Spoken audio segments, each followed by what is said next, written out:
Hey, future CPAs, welcome to another episode of the CPA Exam Guide podcast. And today's interview is actually, it's a pretty unique situation to be in. So I have the honor of interviewing the founders of a brand new CPA review course in the CPA exam industry, and they're called Universal CPA Review.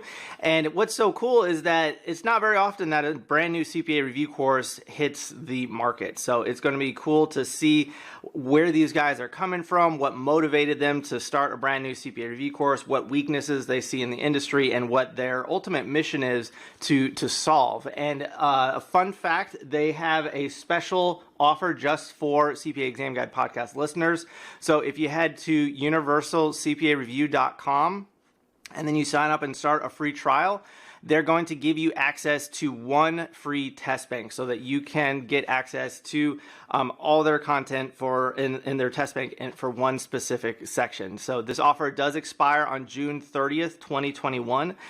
So to get access to the free test bank after you sign up for the free trial, email their one of their co-founders, Matt at universalcpareview.com, and then in the subject line use "fuel the rocket ship." So that's the secret phrase that you need to use to get access to the free test bank. But again, these guys, they want to show you what they're doing. They want to show you why they're doing it better than other CPA review courses. And I also want to hear your feedback.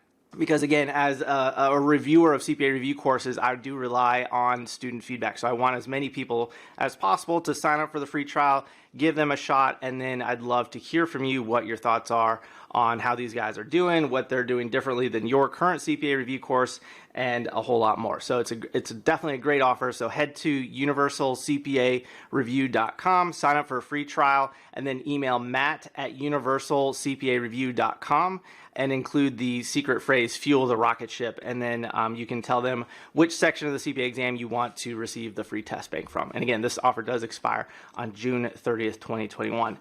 All right, so with that being said, let's dive into the conversation and learn how these guys decided to start a CPA review course, what they're seeing students struggle with in the industry, and ultimately how they're going to help you pass the CPA exam.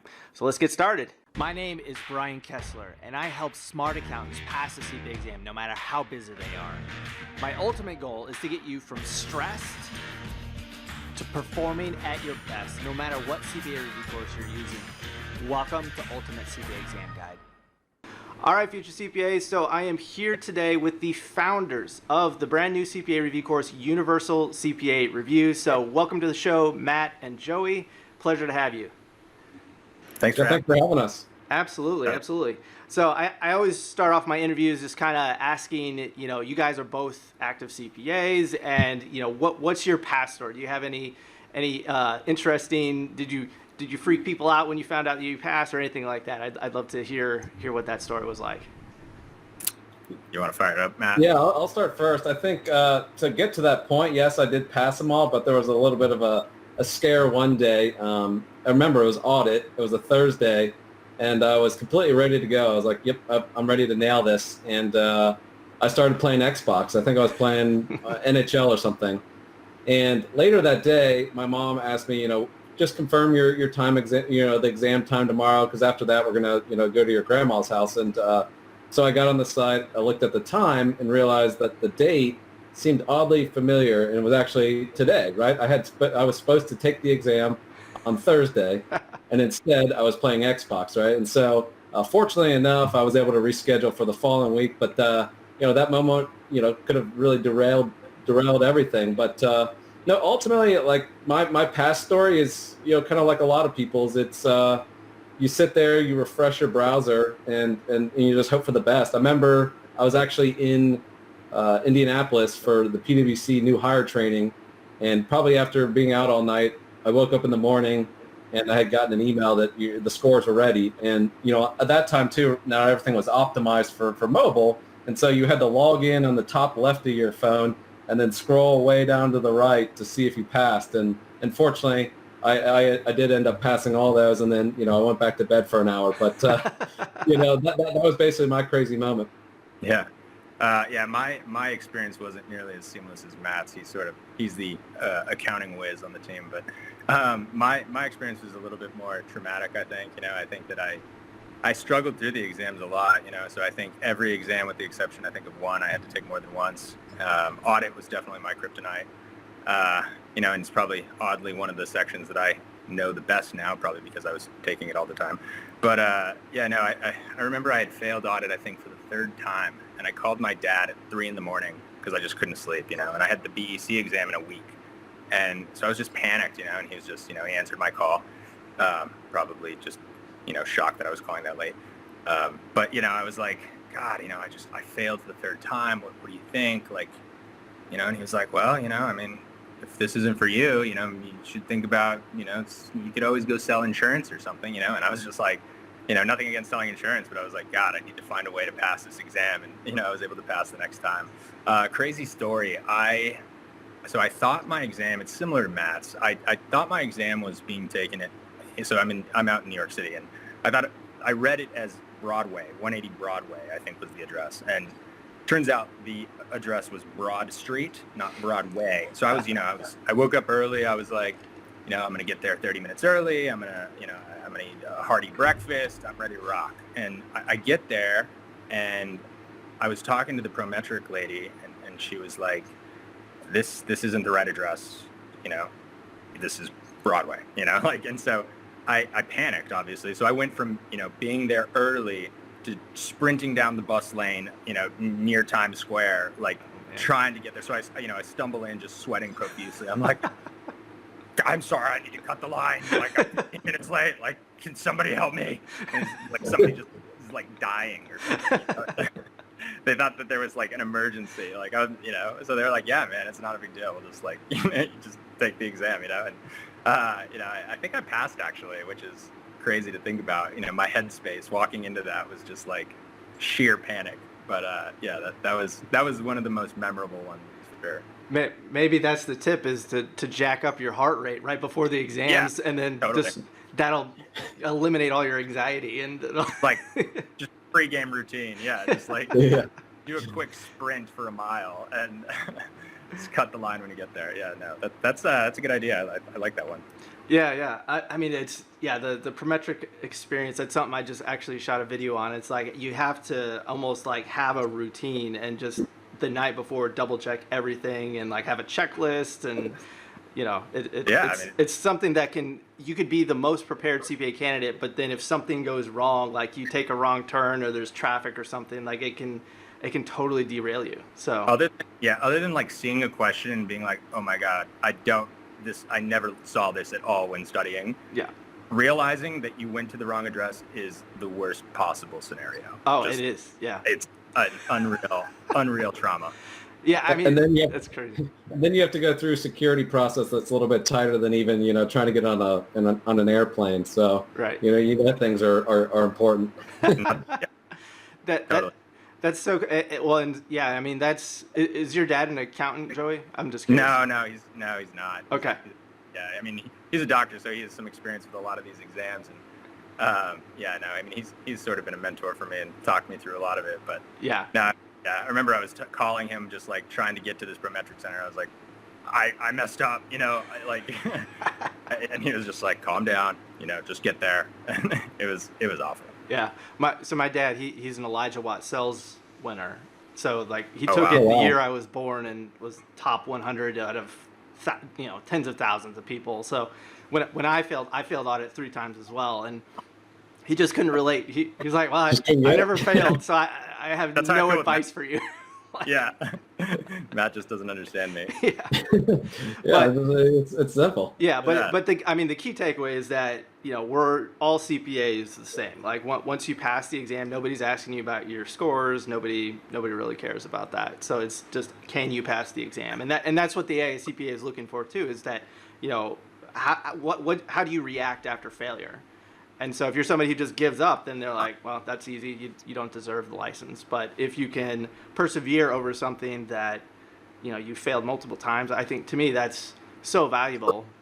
Just from a personal experience, like it shows who you are as a person. And I mean, that's why the CPA license is just so valuable. So, totally. Oh yeah, it certainly adds value to license, just the pure overcoming, of the whole experience. Yeah, I mean, they have to do it by design, because if everyone's a CPA, then technically no one's a CPA. So that's what I try to tell folks. But Certainly has value. I agree. yeah. So I'm just curious. So you guys are both CPAs. How pre-CPA versus post-CPA, how has the license changed your guys' careers, your lives? Like, I'm just curious on that. Yeah, I think the biggest difference, right, is job flexibility. A lot of students that come out of school, it's not necessarily the first thing you need to do, like from your employer's perspective, right? Sure. They say, most firms only require it to, get promoted from senior to manager. And so in our minds, it's, from their perspective, it's, they're not really pushing it right off the bat. But then, and you see this in other corporations as well, you can go even longer without the CPA license, but eventually you hit that wall and you become less flexible in what you can do as, in the accounting, world. And you end up getting leapfrogged by people that have the CPA license that may have 2 or 3 years less of experience. And so that's a little bit of why we're always so focused on just when you have the opportunity to do it, just hit it and hit it hard, because life gets in the way. And that's usually what derails most students, right? Life happens, whether it's the job, it's family, other things come up. And the longer you get out of that cycle from being in school, the harder it gets. That's kind of what we've seen. And so if you can attack it as soon as possible, right? Most students, when they graduate in May or June, the firms purposely almost have you start in September, October, and maybe it's just because they don't want to deal with you and interns all at once, but it also gives you an opportunity that you'll never get again to just sit down and focus. And in my career, I had seen people that did what I did and studied during the summer, and we put it behind us and that was it. And then I also saw other people that said, hey, this is my last summer before work. I'm going to Europe. I'm doing whatever. And, ultimately then that stuck around with them for not 3 months, but 3 years. And, hopefully they did pass. But there were people that ultimately, transitioned out of the accounting career altogether. And so, we hate to see that happen. And I think that's too where it's just having somebody that can be a mentor, right? I mean, all the programs today are self-study, but having somebody like yourself to kind of guide them and keep them on track, because the reality is your friends and family, they may recognize you're taking the exam, but that doesn't mean that they fully understand the amount of time and intent it takes to really pass this. Yeah, well, and that's actually part of my program is I'm like, you guys have to find accountability partners. And an accountability partner is basically a friend or a family or a dad who isn't necessarily an accountant. It's probably better that they aren't an accountant, and they're going to, check in. They're going to be the people that check in on you, make sure that they're, that you're hitting your study goals. And then if you don't, they need to give you some tough love as well. And I like your point too about, the short term versus long term. So yeah, it's the summer before you start working, and it's like, yeah, this is your final hurrah.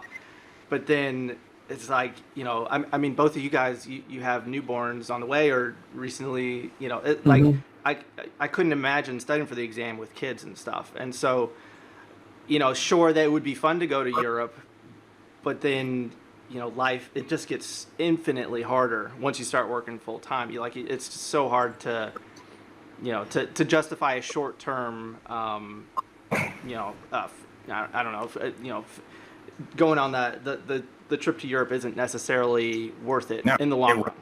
No, it's true. So that's an interesting perspective, and it's just something that college kids definitely need to think about, because I mean, once you start working, it's going to be hard to get go on those types of trips, but as a CPA, it's going to be a whole lot easier to eventually get to a job where you will have the vacation time and so forth. So. Yeah, and the fact that just finding that time, right? I mean, when you have a job that's 50 hours a week, and we always say, studying and jobs, right, both use your brain pretty heavily. So why would you, theoretically work out your brain all day at your job and then expect to go home and be able to do that same level of heightened, focus and study that you really need to comprehend this material, right? Yeah. It's the same thing as working out all day, and then you go home and it's like, I'm going to go run a marathon or, 10 miles if it's a weekday, right? Whatever it is. it's really hard to have that same level of energy. Right. And so that's why it's just easier if that's the only thing you have to focus on. Absolutely. Yeah, I agree.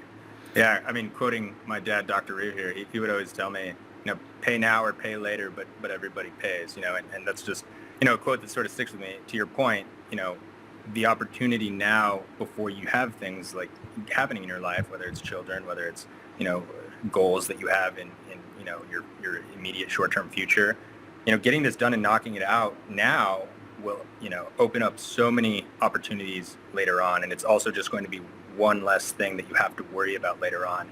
And in terms of how this has helped my career and what I would say, I mean, first of all, it's been invaluable.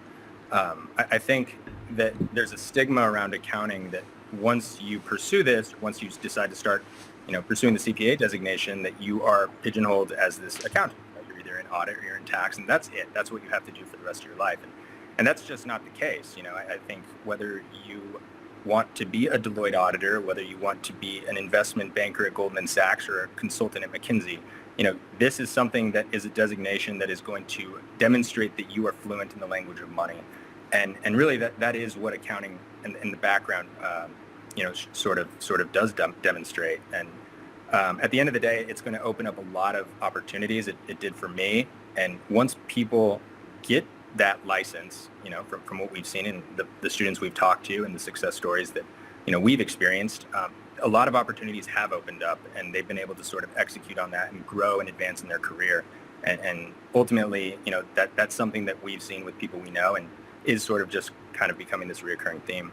Yeah, absolutely. Yeah, one of my students, she's a president of a not-for-profit in DC that basically helps, feed families and get kids off the streets and stuff. And, by her going through my program and me teaching her how to pass a CPA exam, she is now able to get more grant money, which means more kids are off the streets, more families are being fed, and it's all because of an exam that she was able to pass. So it's like you just don't know where the CPA license is going to take you, and it's so cool to see. And at the end of the day, it's you becoming the best accountant that you can be, and then going out into the world and seeing what you can do in your little sphere of influence. So obviously with the pandemic and all that stuff, are you guys seeing, so what kind of challenges are you seeing CPA candidates go through right now, in terms of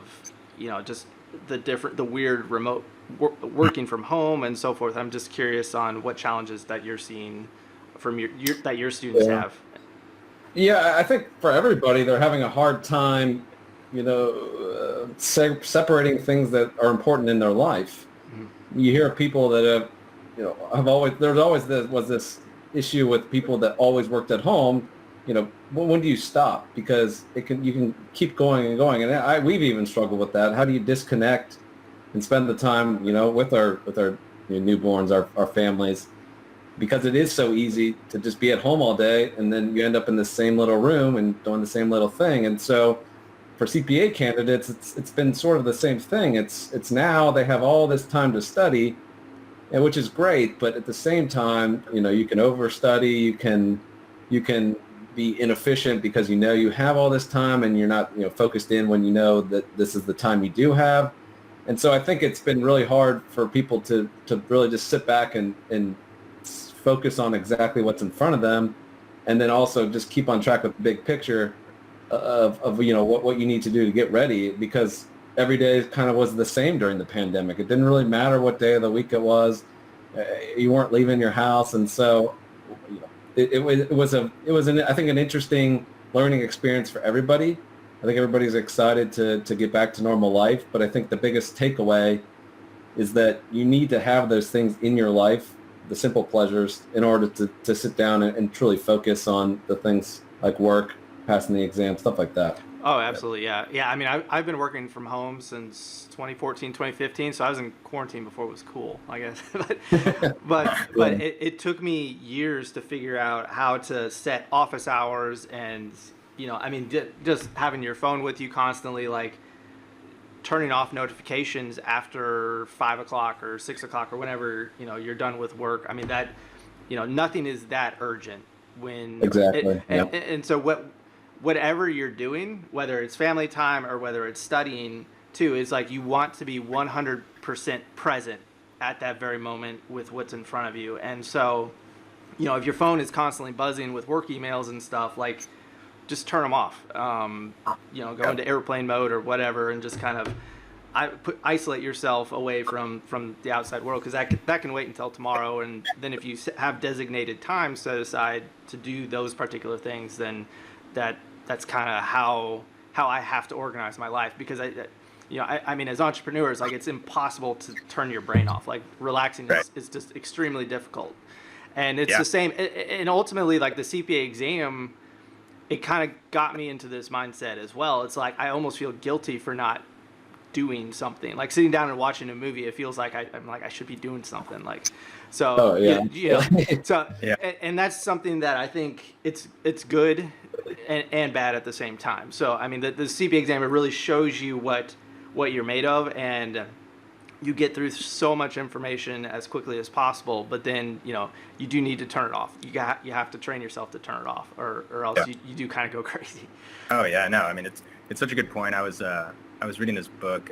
It's called Deep Work by Cal Newport. Really good book. Okay. But it points out a lot of what you're talking about, with just kind of how important it is to keep your phone off, to have silence when you are critically thinking, because how long it takes to get to a point of having your undivided attention on whatever it is. And the CPA exam requires an incredible amount of focus and critical thinking and problem solving, that it's incredibly important to shut off while you're doing that. It's actually impossible to be multitasking when you're trying to learn about business consolidations or whatever.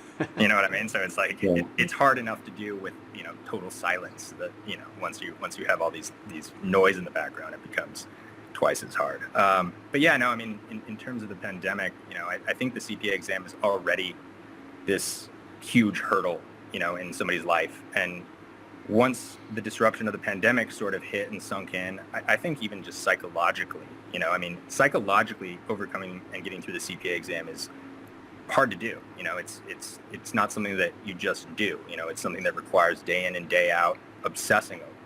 And I think a lot of students, can reaffirm that. And I think when you throw in the element of the pandemic, psychologically, how that disrupts your personal life and your work life, all of a sudden that's another thing that you need to incorporate. I mean, theoretically, everybody's quarantined, so why aren't you studying? But the reality is, it also results in a decrease in motivation, a decrease in, interest in all of this stuff. And I think that that's what we've seen a little bit of.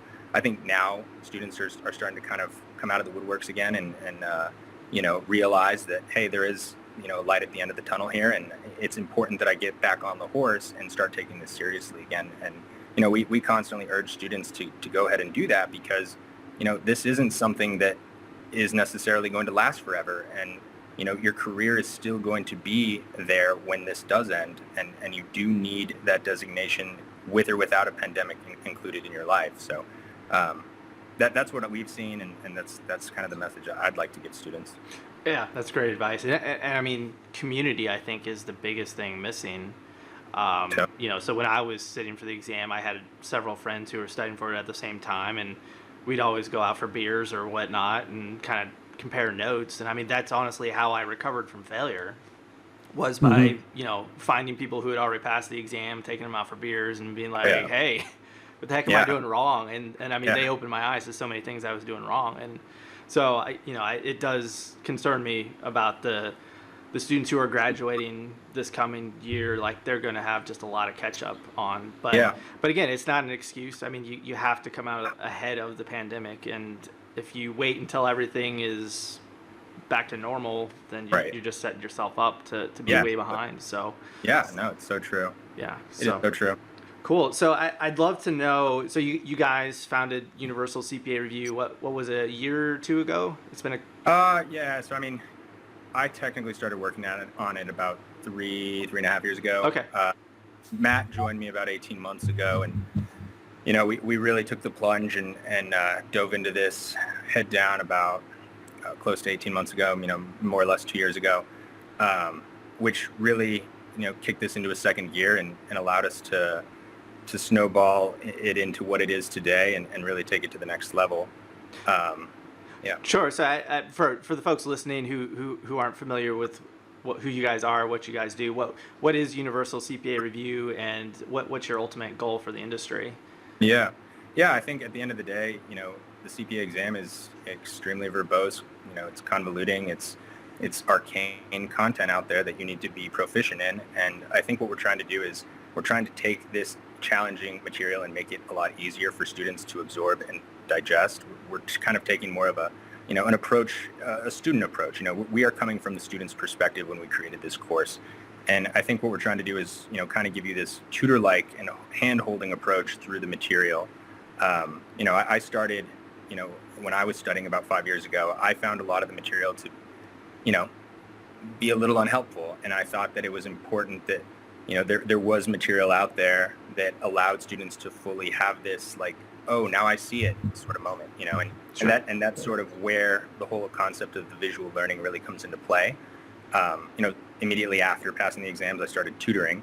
And so that led me to start teaching, live classes out here in New York. And one thing sort of led to another. And I started putting together these visuals, and all of a sudden, that's how Universal CPA Review was born. And a lot of what we do is take this systematic approach, step 1, step 2, step 3, step 4. Because the reality is, a lot of students haven't been accountants for 20 plus years. And this isn't something that you just, talk to them about and they absorb the material. You have to break it down and get back to the basics for a lot of students. And that's really what we, pride ourselves on doing. So define visual learning.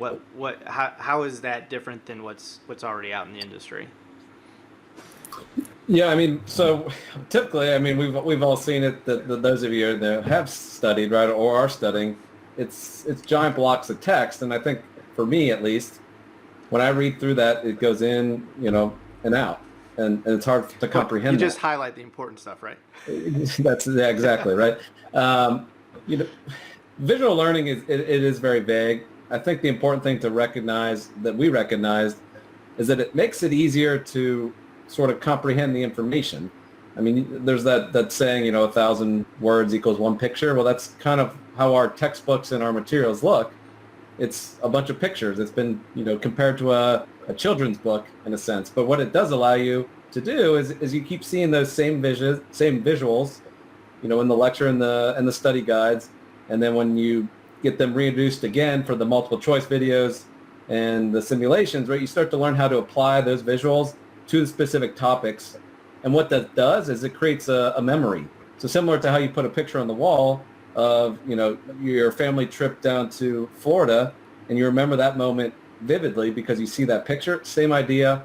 When you get to the exam, you see the topic, you think about that same visual, and it helps you recreate that scenario of when you learned it. And as Joey mentioned, it's those steps that we've helped you implement that help you basically attack that question on the exam and get through it in an efficient manner, right? So that's kind of how we use visual learning to make it an effective study process and ultimately effective on the exam. And I think there's some element of motivation. We try to add a lot of creativity and fun to it. It's not, these are all almost like a cartoon, and there's pink, purple, blue, like all these things that, add some excitement to what otherwise could be very, very boring material. Sure, Right. Absolutely. Yeah, I think there's also certain concepts specifically that I think a lot of students, from what I've experienced from teaching and having one-on-one dialogue with, recognize that, I've recognized that they don't understand certain things that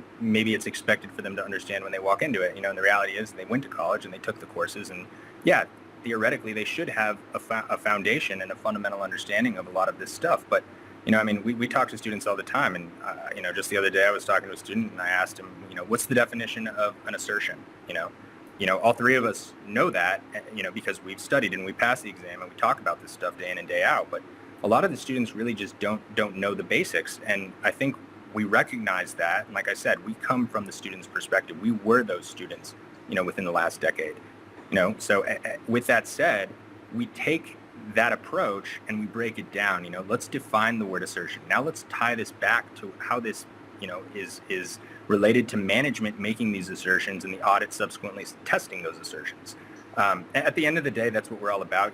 We want to break this down and and bring it back to an accounting 101 sort of format. And like Matt said, a lot of this it's extremely visual, and it's often compared to as a child's book, because that's how we want the material to be taught, as if you were a third grader trying to learn this for the first time. And that's really our whole philosophy and our whole mission. Sure. Well, and I mean, that's important because a lot of people that I work with are in their 40s, 50s, and 60s, and they're terrified of the CPA exam because they're like, well, what I learned in college, it almost isn't relevant anymore because the industry has just changed so much. So, I mean, I tell them that the CPA review course will teach them exactly what they need to know, but a lot of times it doesn't. There's an expectation that you have a basic understanding of things as well, and that they don't dig into enough detail, or it's too high level, and so forth. So yeah. I think that's a cool concept to. Or definitely a different perspective on ways to teach the material. So, yeah, I think just one more thing here. The biggest addition too is that we don't feel like you can learn only from lecture and reading a book. There is some aspect of going and learning on the job, which is what everybody says. Why in a sense, when you go start at a firm, they don't have you stay in training for 6 months and then go out and do the job. You have a week training to get a little bit of right. the basics, but it's mostly on how the firm works, how policies and procedures. It's not how to do the job as much. And so in our minds, when you just have the lectures or textbook and then you're supposed to go practice multiple choice questions, well, there's a big learning gap that you have to jump to be able to fully pull out the information and the understandings from that question. And so that's why we also have the videos for every single question to help you understand what's the big picture, what the buzzwords to look for, and then how to attack it. It's more about the application of the stuff that we introduced earlier on. And so that's how we feel like we take it one step further than everybody else and say, this is how you would actually get through it. And that way, when you come back around in your review or the second time or even on the exam, you remember that sort of experience. Sure. And it helps you be effective. Yeah, and I mean, I remember when I was sitting for the CPA exam that there was definitely trends in the types of questions that you would see. So like, so if you can understand how a question is done, you're going to see a very similar question just with different numbers and different things. So I mean, it's once you and I mean, ultimately the goal is to understand the material so well that it doesn't matter what question you get. And I mean, ultimately, that in order to handle a task-based simulation, that's what you have to achieve, because simulations are so random. Like, you have no idea what you're going to get, and so, when you have that understanding, when you can have that flashback to be like, oh, okay, yeah, that infographic that I saw, this is step by step what I need to do for this particular situation. And I mean, So I think that's really cool. That's music to my ears. I think that everything you're just describing right now is exactly how we feel. And I think that's the whole kind of idea behind our mental map concept.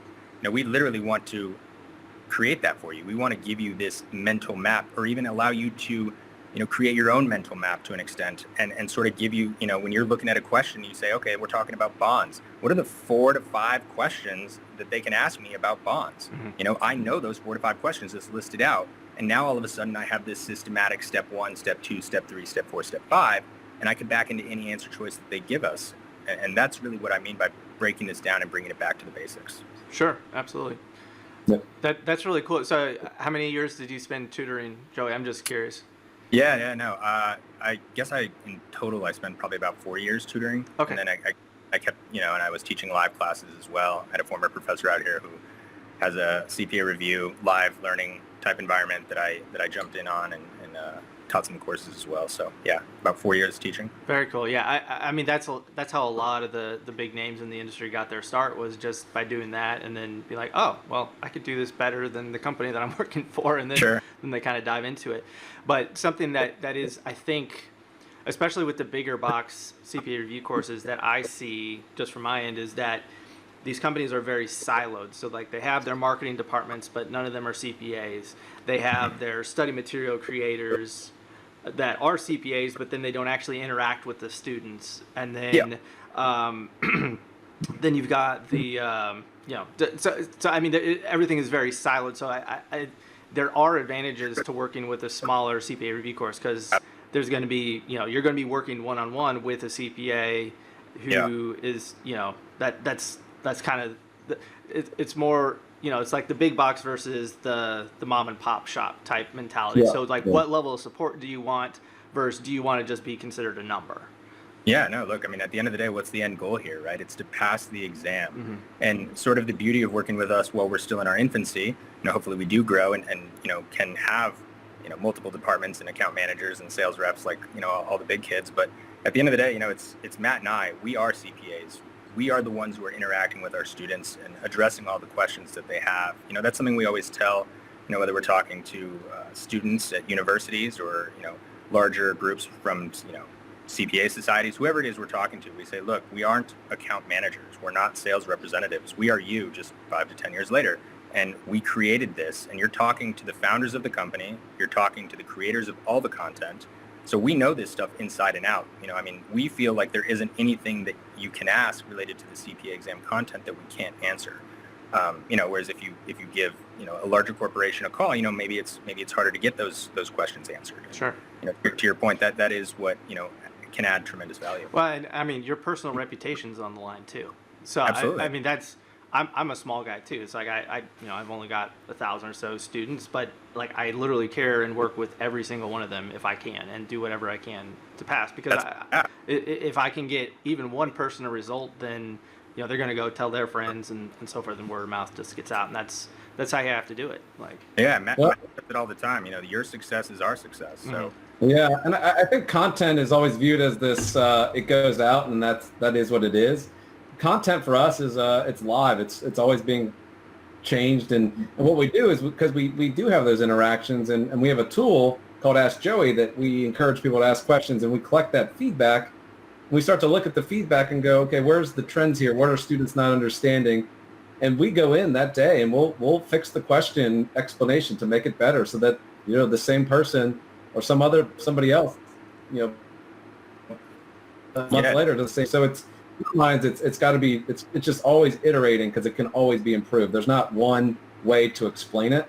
And so that's the other aspect of, combining the fact that we are the ones that are chatting and doing the content. Sure. Yeah, no, I think that dumping all of the AICPA blueprint material into, a text format does not make a good CPA review course, and reading off, a PowerPoint slide, for example, that does not make a good CPA review course to me. There's nothing about that allows me to retain information. So where we really tried to focus, and why this took us so long, is because of the emphasis that we placed on quality. Every single question comes with a video. If we can't explain this to you in 2 to 4 minutes, why should we be teaching this to you? So that's how we are expressing that. That's how we show you that if you answer this question, you're still not getting it. You look at the visual, maybe this doesn't click for you. Here's a video explanation right above that ensures that, you have as much as you possibly can have for us to, get this message across, whatever the concept is. And again, to Matt's point, if you still don't understand that, we still have this Ask Joey resource that allows you to reach out. Matt or myself will get a hold of you ASAP, and let's figure this out for you, because like I said, your success is our success, and we need to make sure that we're doing everything we can to help you pass. Cool. So if somebody wanted to try Universal CPA Review, is that possible? Yeah, we have the classic 14-day free trial. It's simple. You can visit the website. It's right there in the front. You fill out your name and email, and then one click, and you're ready to go, and you have full access to the entire platform. Okay. Cool. And if you want to crank away, you could probably take a whole exam in 2 weeks if you wanted.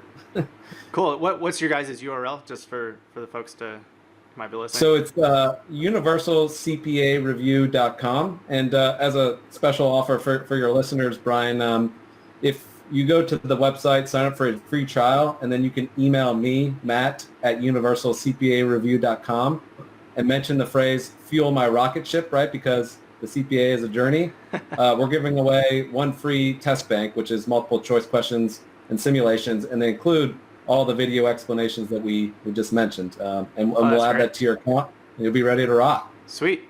I appreciate you guys doing that. That's a huge bonus. So, I hope you guys can take that out and check that out. And then I'd love to hear, all of us would love to hear the feedback. And, for folks who are actually studying for this CPA exam, we'd love to hear your feedback as well on what your guys' thoughts are on the test bank and everything like that. So cool. So what's on the roadmap for Universal CPA review? What's your guys' plans for the rest of the year?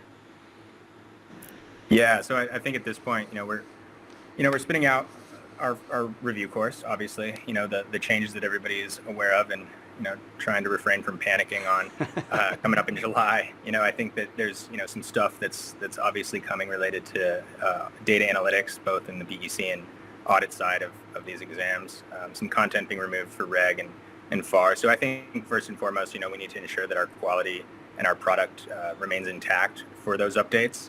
And then subsequent to that, it's continuing to collect feedback and work with our students and try to be a valuable resource for them in passing these exams. Good deal. Cool. All right. Well, was there anything else that you guys wanted to touch on, or anything that we missed? I think we're pretty thorough. Yeah. All right. Cool. We covered a lot of good stuff here. All right. Well, Yeah, I was going to say, all the listeners out there, please head to universalcpareview.com and then sign up for the free trial. And then don't forget to email Matt, fuel my rocket, and then they'll hook you up with a free test bank for a little bit. So yeah, thank you guys. I love hearing your story. I love hearing CPAs go and doing entrepreneurial things. It's something I'm obviously very passionate about. And so it was great. Pleasure to meet you guys, and best of luck. Hey, you're the man, Brian. We appreciate it. Thank you, All right. Brian. We'll chat soon, guys. Thanks. Have a good one.